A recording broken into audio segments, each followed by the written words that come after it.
Pengalaman saya sebagai anak kampung, belajar sekolah rendah tu agak sukar kerana sekolah daripada rumah saya ke sekolah jauh. Tapi kalau hari hujan, kita orang terpaksa melalui kebun-kebun getah.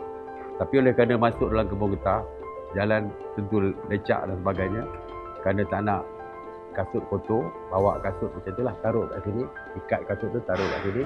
Berjalanlah dalam kebun getah sampai ke sekolah. Rutin wajibnya bila balik sekolah, berhenti sungai, mandi. Petang macam biasalah main permainan kampung lah.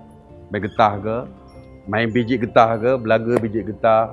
Kalau di kantin sekolah, saya suka mi kari. Nyonya kat kantin sekolah tu, nyonya tu cukup pandai dia buat mi kari. Mi kari cair dan sebagainya. Nasi lemak di Pahang ni dulu, sambal dia lain. Sampai sekarang pun ada di kampung-kampung. Sambal dia sambal tumis ikan bilis. Kalau di Kuala Lumpur ni, ikan bilis goreng, tumis lain. Dekat sana, sambal tumis ikan bilis. Cukup sedap. Waktu sekolah tu je pun memang kita nak lain daripada undang-undang. Peraturan cakap macam ni, kita akan buat macam ni. Peraturan cakap pakai baju kena tuck in, kita akan keluar baju. Waktu tu. Sebab tu saya bila tengok budak-budak sekarang ni pun, nakal-nakal je saya kata, saya lebih kuat dia orang je dulu. Sebab tu kalau saya nak boleh balik ke sekolah, balik ke zaman dulu, saya nak ikut disiplin lah. Sebab bagi saya kalau tak berdisiplin tu, akhirnya kawan-kawan kita, kalau kita ada pengaruh di kalangan kawan-kawan pun semua tak berdisiplin macam kita. Dan sekarang saya baru faham, cikgu sayang kat kita, dia nak jadikan kita manusia yang berdisiplin.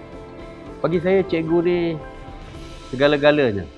Dan kerana masa depan kita, masa depan negara, semuanya bergantung kepada cikgu. Ramai orang menganggap yang profession guru ni tidak hebat. Tak hebat. Just you jadi cikgu. To compare dengan doktor, lawyer, engineer dan sebagainya.